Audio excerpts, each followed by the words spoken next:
He's not scared of the snake's deadly venom.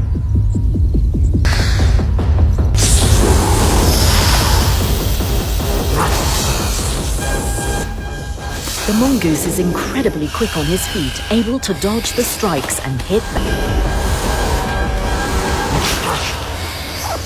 Eventually, the cobra gives in.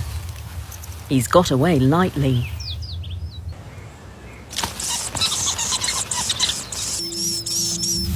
Cape cobra, the worst possible threat to the weavers. It's highly venomous and extremely hungry at this time of year.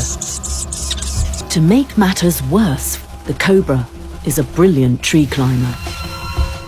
The weavers can sense the approaching menace, and tensions run high.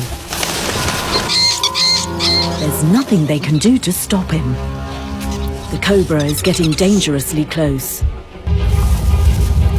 Thankfully, the weavers are not alone.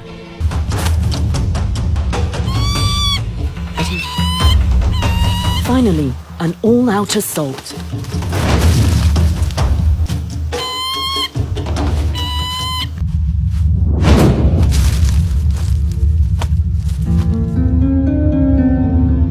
That's quite enough for the cobra.